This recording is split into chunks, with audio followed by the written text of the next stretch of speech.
Oke, masih semangat ibu-ibu? Tetap semangat. Tetap semangat. Oke, kita lanjutkan lagi ya langkah selanjutnya, yaitu pemeriksaan kesehatan setelah melahirkan. Ya, biar nggak ngantuk ya Bu ya.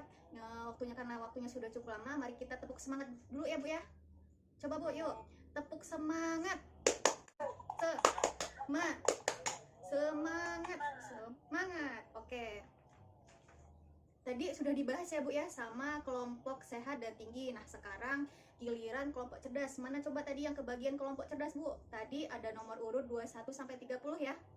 Tadi kan sudah ngobrol ya, sudah diskusi sama teman-temannya. Coba sampaikan Bu apa yang sudah didiskusikan.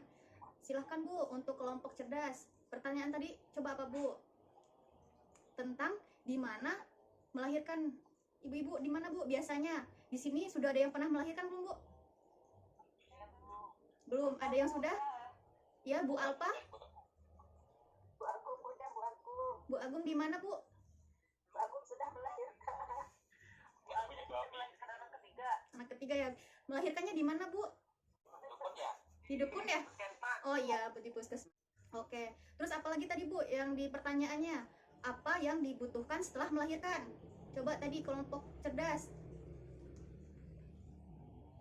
Apa yang dibutuhkan Bu setelah melahirkan? Makanan yang bergizi, Bu. Ya, makanan bergizi ya Bu ya. Oke, nah terima kasih untuk kelompok cerdas. Gimana kalau misalnya kita beri tepuk hebat ya Bu ya untuk kelompok cerdas karena sudah memberikan jawabannya. Tepuk hebat. Hebat. Oke, terima kasih Bu. Sekarang kita lanjut ke nonton film ya Bu ya, supaya ibu-ibu semakin paham bagaimana tentang pemeriksaan kesehatan setelah melahirkan. Di sini filmnya cukup bagus kok Bu tentang pendidikan. 1. Proses kelahiran bayi harus ditolong oleh tenaga kesehatan terlatih di fasilitas kesehatan. 2. Minum lagi kapsul vitamin A warna merah pada hari kedua sesudah melahirkan. 3. Memperoleh pelayanan kesehatan paling tidak 3 kali pada minggu pertama, kedua, dan keenam setelah melahirkan. 4. Memperoleh dan mengkonsumsi tablet tambah darah setiap hari selama 40 hari berturut-turut atau sesuai anjuran dari tenaga kesehatan jika menderita kurang darah akibat perdarahan saat melahirkan. 5.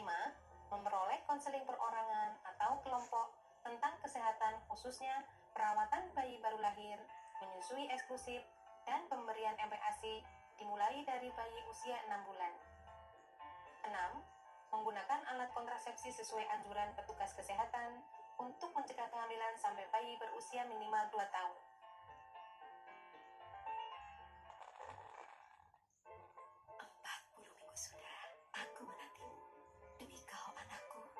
Hari ini kutepi sakit dan nyeri. Dan saat pecah dari tangismu, bahagia mengisi relung kalbuku. Mari sini nak, ku dekat erat kamu.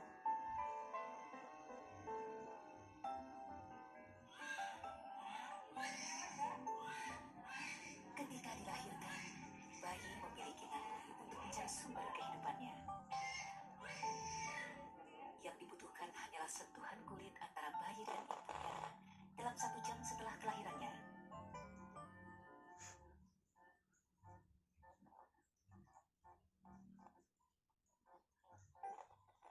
Penelitian membuktikan inisiasi dini menyusu dalam 1 jam kelahirannya meningkatkan keselamatan jiwa bayi dan mendorong keberhasilan pemberian ASI selanjutnya. Begitu lahir, bayi cukup dilap hingga bersih dan tanpa dibedong langsung diletakkan di perut atau dada ibunya. Biarkan bayi tengkurap sehingga terjadi sentuhan antar kulit perut atau dada ibu dan bayi, dan refleks merangkak dan menyusu terjadi 20 hingga 50 menit kemudian.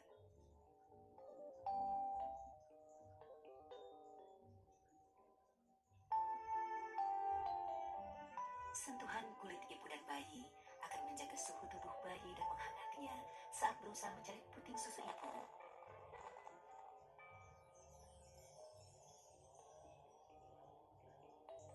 Sungguh suatu momen yang menakjubkan ketika akhirnya bayi berhasil menemukan sirip puting ibunya dan mulai menyusu. Dia akan akan segera mereguk kolostrum yang sangat berharga. Kolostrum atau susu pertama ibu yang berwarna kekuningan mengandung zat-zat penting untuk kekebalan tubuh bayi. Sentuhan mulut bayi dan puting ibu juga merangsang produksi ASI dan melatih bayi menyusu, serta mempererat kasih sayang ibu dan belahan hatinya. Sungguh menakjubkan. Mendekat dan membiarkan bayi menyusu dalam 1 jam kelahirannya meningkatkan kelangsungan hidup si bayi. Jadi saat ini saya sudah mulai menerapkan inisiasi dini ini, sehingga di hari-hari kemudian saya akan lebih percaya diri dan memberikan dukungan kepada semua ibu hamil di desa saya untuk senantiasa berusaha memberikan ASI-nya pertama kali, terutama untuk menerapkan inisiasi dininya. Saat ini itu hanya sedikit sekali masyarakat yang melahirkan tidak dengan bidan, sehingga ketika semua bidan nanti bisa mendapatkan teori atau ilmu ini, kami optimis untuk program ini bisa berhasil. Pada hari itu saya masih ingat sekali hari pertama di mana di situ ditampilkan inisiasi dini. Subhanallah, ternyata banyaknya bayi lahir itu bisa merasa, bisa mencari puting ibunya. Inilah waktunya kita untuk memberikan hak bayi-bayi atau hak anak-anak mereka untuk mendapatkan ASI. Saya senang sekali menjadi motivator karena saya juga menyesal karena pengalaman saya sendiri yang dulu juga punya anak, tapi dalam inisiasi dini maupun dalam ASI eksklusif tidak didorong oleh keluarga. Misalnya tadinya saya memberikan ASI itu cara melakukan saya belum tahu, sehingga saya sekarang menjadi tahu dan termotivasi untuk menjadikan ibu-ibu yang lain itu tidak seperti saya ini. Manfaatnya saya rasakan ini 2 minggu ini, saya bandingin sama anak saya yang pertama itu lain sekali. Lainnya itu dia tidak rewel gitu. Terus untuk faktor ekonomi juga sangat membantu, karena biasanya anak yang pertama dulu dibantu dengan susu kardus itu, susu kalen. Yang pertama kali yang dulu inisiasi itu ibu bidan. Saya pingin mencoba dan saya yakin itu bisa gitu. Ternyata bisa gitu. Dan manfaatnya itu banyak sekali ya. Saya juga cepat sehat habis melahirkan gitu, terus bayinya juga sehat. Perasaan saya senang sekali. Orang yang ini pengalaman saya yang pertama, kayaknya ada gimana perasaan. Namanya anak ya, pengen nyusui sendiri ya. Saya ini saya pengen nyusuin susu eksklusif sampai 6 bulan. Terus ini menyusui sesering mungkin kok di Januari. Tanggal 20 diimunisasiin.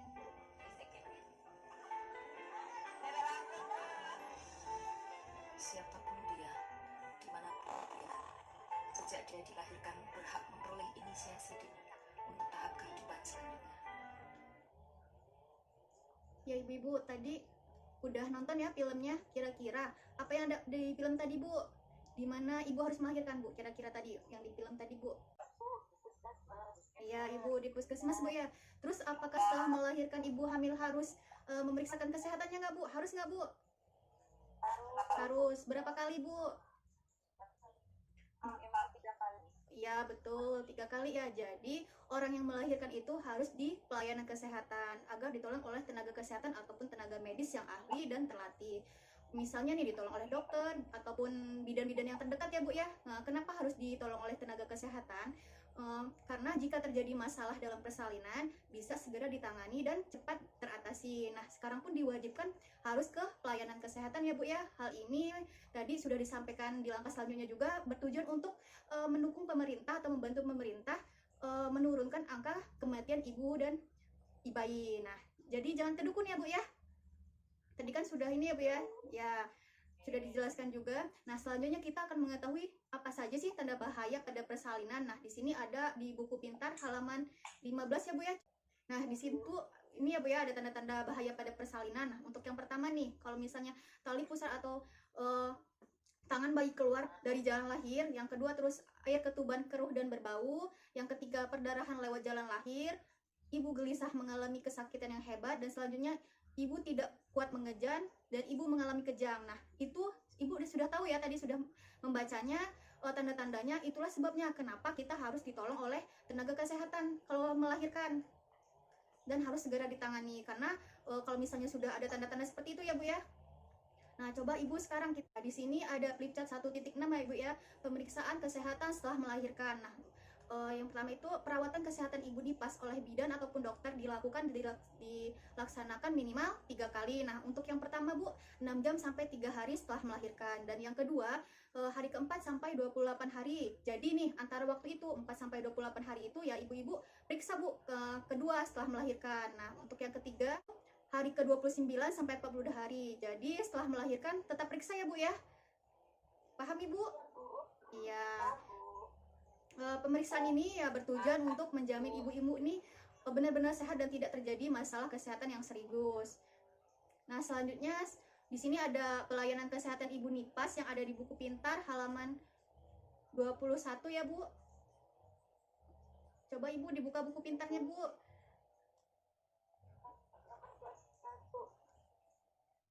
Ya, di sini ada pelayanan kesehatan ibu nipas ya Bu ya, meliputi yang untuk pertama itu menanyakan kondisi ibu nipas secara umum. Nah, biasanya ini ditanyakan tentang apa saja sih keluhan setelah melahirkan. Nah, seperti itu. Nah, untuk yang kedua melakukan pengukuran tekanan darah, suhu tubuh, pernapasan dan nadi. Nah, itu biasanya sudah biasa ya Bu ya, kalau untuk pengukuran pasti diukur terus. Nah, selanjutnya untuk pemeriksaan locia dan perdarahan.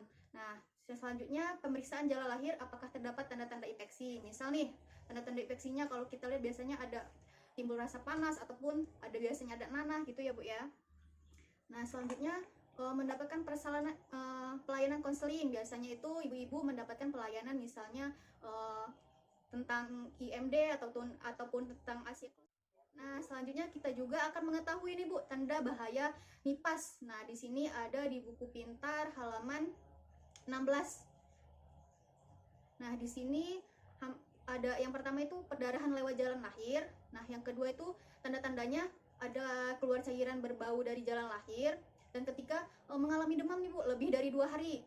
Selanjutnya payudara membengkak dan merah disertai rasa sakit, dan ibu terlihat sedih, murung dan menangis. Nah, jika ibu-ibu mengalami tanda-tanda tadi nih, ibu harus menghubungi petugas kesehatan ya Bu ya, atau langsung datang ke tempat tenaga pelayanan kesehatan ya Bu ya, kalau sudah mengalami tanda-tanda seperti itu.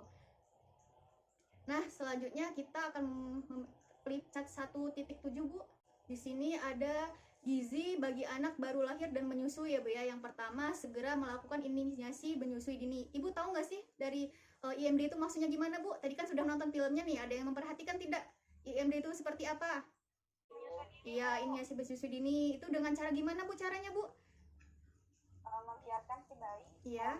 Jadi pas setelah bayi itu lahir. Oke. Sendiri mencari puting ibunya. Iya, benar sekali Ibu. Oke, nah hal ini bertujuan untuk merangsang kolostrum ya Bu ya, segera keluar, dan itu juga merupakan pengenalan pertama antara anak terhadap ibunya. Ibu-ibu sudah tahu belum kolostrum itu apa? Tahu. Apa Bu? Tahu. Belum tahu ya. Nah, iya, jadi di sini ada di flipchartnya Bu ya. Jadi kolostrum itu ASI yang keluar pertama berwarna kekuningan. Warna kuning itu bukan nggak bagus Bu ya, jangan dibuang karena mentang-mentang warna kuning bukan warna putih dibuang. Jadi di sini harus diminumkan atau diasikan ke anaknya. Kenapa? Karena kolostrum itu mengandung zat kekebalan tubuh untuk anak. Jadi sangat menahan daya tahan tubuh agar anak tidak terjadi infeksi. Nah, itu ya Bu ya. Nah, selanjutnya berikan ASI saja sampai berusia 6 bulan atau disebut ASI eksklusif ya Bu ya. Iya, nah di sini jadi anak bayi yang baru dilahirkan ini diwajibkan atau harus diupayakan ASI eksklusif selama 6 bulan. Jangan diberikan makanan tambahan ya Bu ya. Biasanya nih masih umur 1 atau 2 bulan sudah dikasih, tadi kan kata Ibu udah biasanya pengalaman ya Bu ya, ada yang dikasih pisang ya Bu ya. Ada nggak Bu di sini? Apa diberi ASI semua Bu? Ya itu nggak boleh ya Bu ya, harus diberikan ASI semua karena lambungnya itu kan tadi masih sebesar kelereng ya Bu ya. Coba Ibu bayangkan kelereng itu sebesar apa. Nah, jika itu diberikan, apa yang akan terjadi Bu? Anak akan rentan terhadap penyakit ya Bu ya. Oke, nah selanjutnya karena manfaat ASI juga Ibu ternyata banyak Bu. Nah, mempererat kasih sayang anak terhadap ibunya dan meningkatkan kesehatan, meningkatkan kecerdasan anak itu ya Bu ya. Nah, selanjutnya di sini ASI juga pun murah Bu, sehat dan praktis ya Bu ya, nggak perlu beli-beli kayak ASI formula ya Bu. Tinggal ada di ibu ya Bu ya. Nah, selanjutnya ini ibu menyusui makan makanan yang beraneka ragam yang mengandung karbohidrat. Nah, tadi di langkah selanjutnya sudah pernah dibahas ya Bu ya, apa saja nih yang mengandung karbohidrat tadi. Coba Ibu ada yang ingat Bu? Yang mengandung karbohidrat tadi apa saja? Misalnya tadi, halo, jelas Bu? Jelas nggak Bu? Iya benar. Ya, mengandung karbohidrat nasi ya Bu ya. Kalau misalnya nggak ada nasi ataupun nggak ada beras, bisa diganti dengan umbi-umbian ya Bu ya, tadi bisa. Nah, selanjutnya mengandung protein hewani. Iya, benar sekali. Hewani tadi udah juga pernah dibahas ya Bu ya. Hewani apa saja? Selanjutnya mengandung protein nabati. Apa saja Bu nabati tadi Bu? Iya, kacang-kacang, tempe tahu ya Bu ya. Jangan makan tempe tahu aja ya Bu ya. Sayur-sayurannya juga. Oke. Nah, terus makan buah-buahan. Misalnya nih, ada jeruk. Ya, jeruk kan mengandung vitamin C ya Bu ya. Atau untuk yang sayur-sayurannya biasanya kan kebanyakan orang makan daun katuk ya Bu ya. Yaitu untuk memperlancar supaya asinya banyak. Nah, selanjutnya nih, kebutuhan air minum ibu itu menyusui adalah 12 sampai 14 hari. 14 gelas seharinya. Pada bulan pertama 14 gelas sehari dan 6 bulan kedua 12 gelas sehari. Jadi nih, ketika ibu melahirkan itu kan kebanyakan menyusui ya Bu ya, merawat anak ya Bu ya. Gampang haus nggak Bu? Pasti haus ya? Iya. Nah, di situ beresiko mengalami dehidrasi, atau dehidrasi itu kekurangan cairan Bu. Nah, jadi di sini karena kekurangan cairan tidak mencukupi, jadi sampai ibunya lemes, produksi ASI-nya kurang. Nah, sampai di sini paham nggak ibu-ibu? Iya, oke. Jadi ini adalah intisari ya Bu ya dari materi kita ini. Jangan lupa ya Bu ya tadi. Terima kasih Bu.